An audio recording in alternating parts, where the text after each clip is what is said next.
Hey, you nightmares. As you can tell, I finally got a microphone. Woo! I did have one for a couple of videos, but I broke it. And I hadn't replaced it. As you've definitely noticed over the past however many videos. I actually went and got a really neat DJI microphone that is incredibly pretty and cool, and it cost a solid chunk of money, but seriously, that's what the fucking Patreon's for, right? Not for me being able to survive rent. So about a year ago, I did a video on how to hold for a Thibault grip. I don't like it anymore. I've learned so much in the last year that I'm going to put that video in unlisted. So if you still have the link for it, you can probably still find it and giggle. I'm not going to get rid of it. I want to be able to look at it in 3 years' time, in 10 years' time, and go like, what a fucking dummy.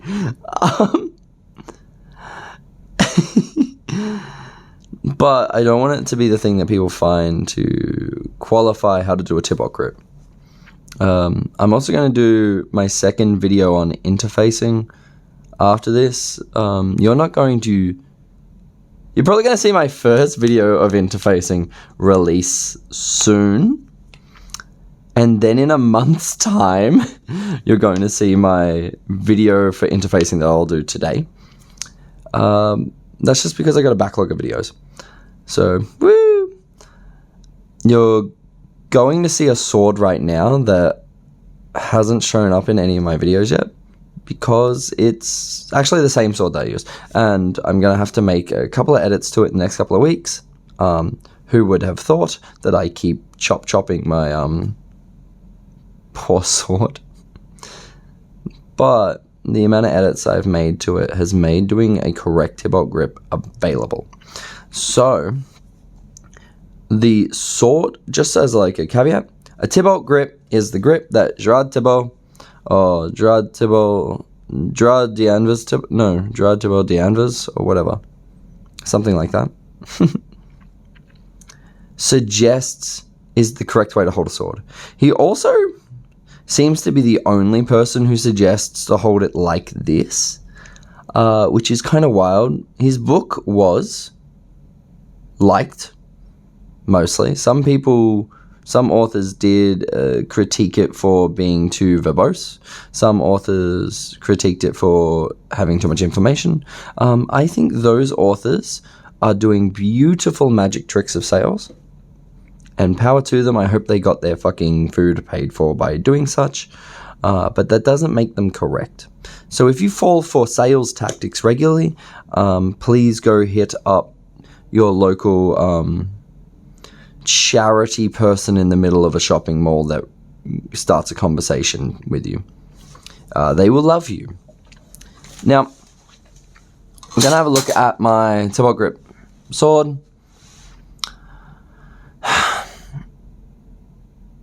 How the sword is constructed and how it interfaces with you is so important for making a correct grip and correct actions. My previous video had things that I deem as mistakes or issues now because it was dealing with a sword that was incorrect for what I was trying to do. I was able to shoehorn it in. I was able to like fucking win medals at comps, but it wasn't right. With how I was originally holding it, subjecting to the outside didn't make sense, and I couldn't do it properly, as an example. So we'll go through it. This handle is thinner than my previous handle, which is important. If your handle is too wide, your fingers get stretched open. Cool. The bar here is shaped in such a way that it reduces the amount of stretch between these two fingers. This is important. The pommel is designed and shaped in such a way that it runs along the bones here and is unobtrusive. This is important. We don't want this to be creating this shape.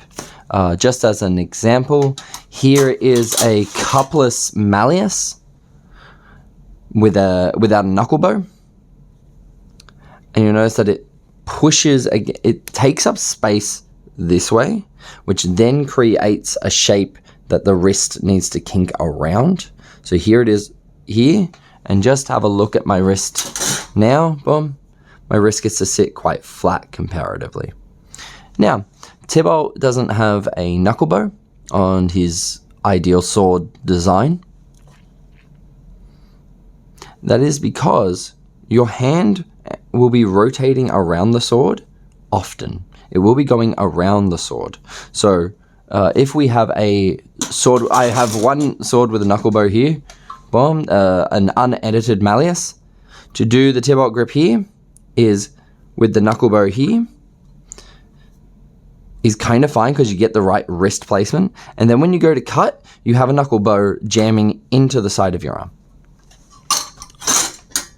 So it needs to have no knuckle bow due to the experience that you'll have, which is your wrist can be on this side or this side, depending on what you're doing. So it will rotate around. Cool. So this is important. This is important. This goes between the chop two fingers. And if you can make it as shaped like this, like in relation, like my quillin here is shaped like this currently, but this spot where my fingers go around is shaped like this. That's so that my fingers can get around it and be not intruded upon. This is important because the more this stretches open, the more this finger can't interface with the blade or the ricasso here in a way that is conducive to moving well. Because this will get stretched out. If your hand opens up correctly, your knuckles will be going into this space, so then it widens up. This will be really mean and sore on the inside of your finger here and the outside of your finger here. Cool, these are important things.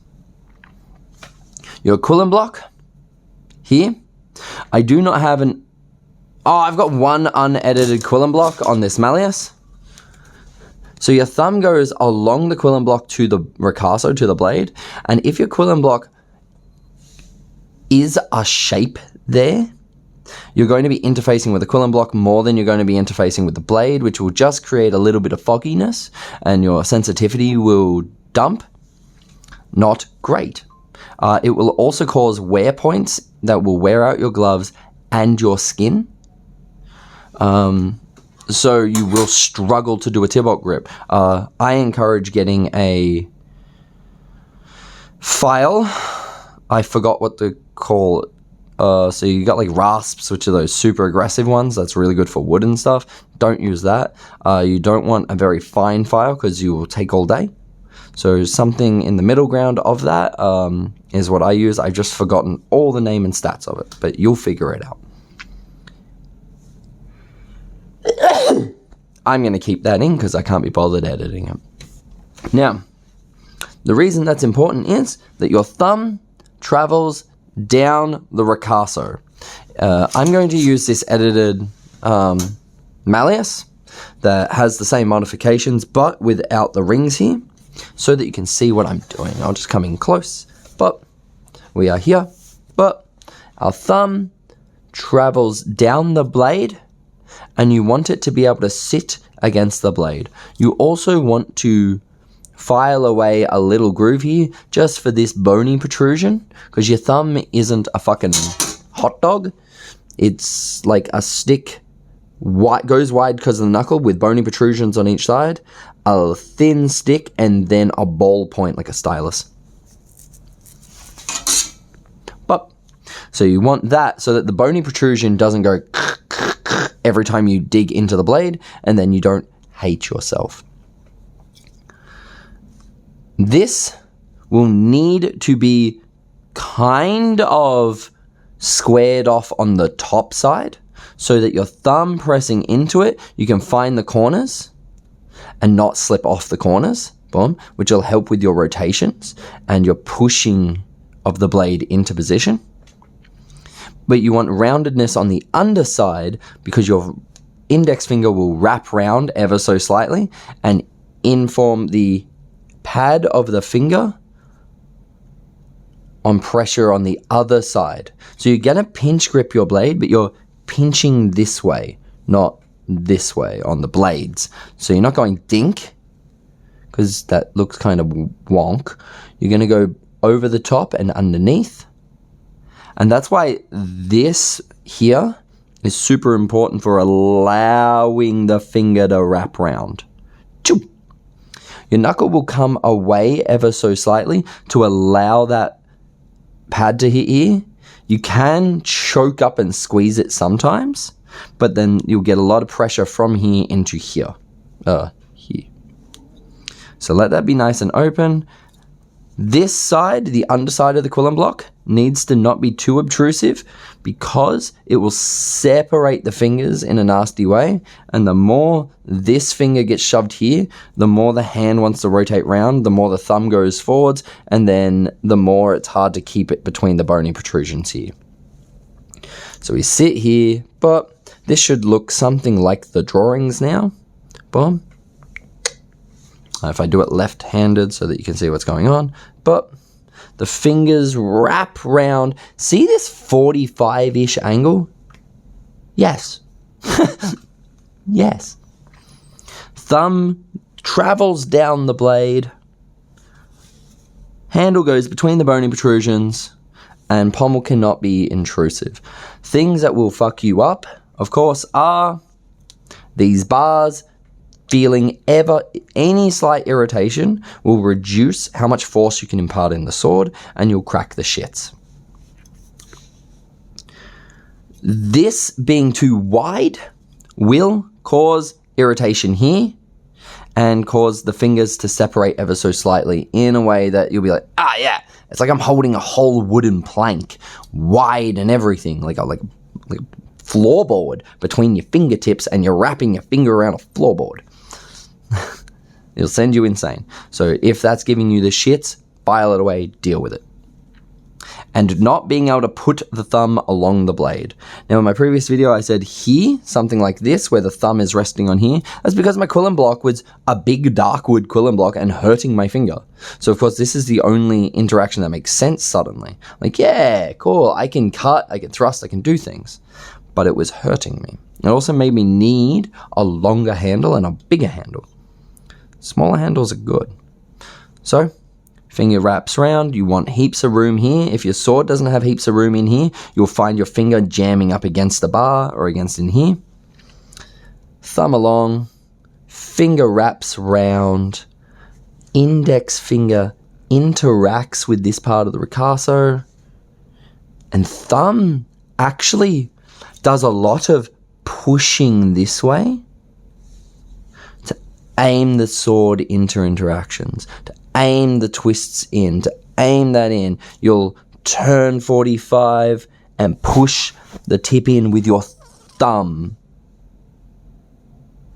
It's really important. I used to aim everything with my index and it was a bit choppy, but you push that thumb in. Now, he does have other grips that show up where you'll be like this and the thumb ends up along this ridge. This is brilliant. Short chops, short cuts, short backhands and forehands. You'll be pushing this way with like a forehand chop, and it'll be very similar to using a kitchen knife suddenly. Yes. But you'll also have backhand chops where the thumb, if you watch here, has slid to this side. The thumb has slid open and pushed. You've still got this happening. You've still got thumb and forefinger on the same side. But you've got these chops in that you can suddenly do very Maya-esque chops, which is neat. The handle has left the bony protrusions and gone to along the bar here. Bop, bop, bop, bop, bop. And then you can suddenly, if you need to, push, fall off this ridge into pushing the ricasso forwards again. and then your point can be in play. Sometimes, due to higher sentiments, which is from chapter 9 onwards, you will get shoved and it will open your hand. This is okay. The opening of the hand gives you space for this to happen. We've gone from thumb on ricasso, same side to finger, to opened, thumb goes on opposite side, like a very, like the rapier, finger guard, sword grip of all time. And you can end up here, but he does suggest thumb on the blade, boom, so that you can have not extra strength. We don't need extra strength. Strength is a lie sold to you by big I did karate in the 80s and 90s. No. The sword is sharp, or you admit like Thibault, where he's like, yeah, a cut to the head will do nothing but stun them. Do it like 5 times and smack them in the back of the head sometimes, right? It's fine. Or stun them and then, like, whatever thrust you do after you've just smacked a man in the face with a sharp sword and they're reeling lightly is fine. We don't even really need to go to brass tacks on that one. So you don't need the strength, you need the ability to guide the blade so that your middle is occupying space, and then your hilt can deal with any returning blows while you smack them, or you just fucking thock and thock, like, and just move on with your life, right? So the grips being here, thumb goes along, gets opened here. Sometimes you'll see some actions where he's over like this. Sometimes the drawings are just really fucking hard for them to do. So you may see some like odd ones. Try and do this or this for 90% until it's like, okay, that doesn't make any sense. You'll see some drawings in there where they've got damn near hammer grip. That's fine. Sometimes that may be a mistake on the artist's part. He does specify where artists have goofed it up. Like if you look at the scabbard, the artist has goofed that up, and I got a scabbard made, and I get what the mistake is now because they made it to the drawing. Anyway, and you'll see like in the Fabris versus Thibault section, Fabris is using a very this kind of grip, or this, which is monumentally based and cool. So the thumb pushes along the blade, finger wraps round between the bones. If this is in the way, it'll suck, because you want the capacity that when you go fuck and you squeeze, the tip goes where you are screaming fuck towards and aiming at.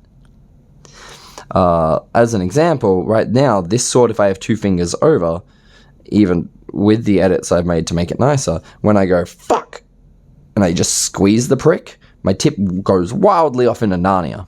This is what you're trying to avoid with this grip. So you go fuck and you push your thumb in.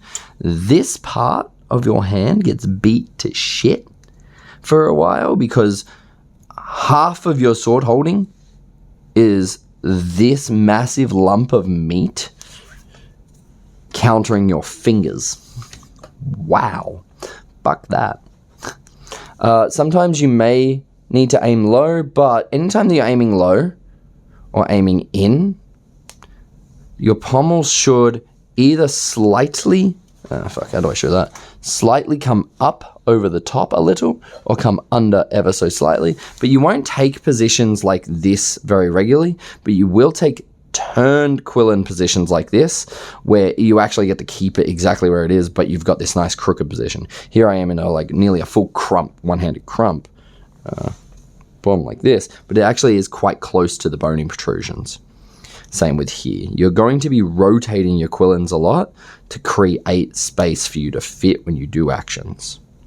If it feels like your shit gets in the way, even with a long handle, it means there's probably not the right action, and that's fine. It's telling you it's the wrong action. Boom. Oh, sometimes when you're pushing your thumb in, you may want to pull ever so slightly with the trigger finger to just help that push through and just really wrench that in. You may get this pressure of this against here. And then that'll help you create the correct pressure as you reach an interaction in. Now done with the damn sword that I fucking made for this, but the ricasso on this is so much thinner, so every time I use that to teach and interact with, it's like, yeah, I love this sword. Oh god, I love my sword. So good. The finger wraps around. You're either wrapping around and interacting with this corner or the underside of the blade. It's just hard to see it because I've got these loaded with iron, loaded with fear plates on there. Finger running down the sword, pressuring in, but you can see that it interacts here. It interacts nice and long. I'm not gonna lie, I think my pommel is a little wide again, so this was already here when I got it, like something like this, and I've gone zoom, and I'm gonna go zoom and just take off a bit more because it is just a slight bit intrusive to my wrist and I don't need the extra weight. Your primary goal with a Thibault Rapier is that you can go forwards and backwards in the way that feels so dumb easy that you're like, sword fighting's not meant to be that easy. Search for that and you will find great success and joy with the universe. Anything else I've forgotten? You want to be able to easily turn. You want, anytime that these get dinked, that it doesn't really hurt you. So, and anytime that you're reaching, pulling, interacting with it, that every point of irritation you should listen to. Hopefully this helps you make your hand look like the goddamn images. If your sword has spots and points of pain that doesn't allow you to do everything I've said, blame the sword, get a file, unfuck the sword. Hopefully this helps you. Thank you to everyone who's been putting money towards my Patreon. You can see my Patreon in my description. All it means is that you get to see the videos 2 weeks early. I don't have any bonuses on there, mostly because my main goal is that I want people to do magic and to interact with fencing and do beautiful things. There is a lot of stuff that people are missing, a lot of stuff that people are just not finding out or figuring out.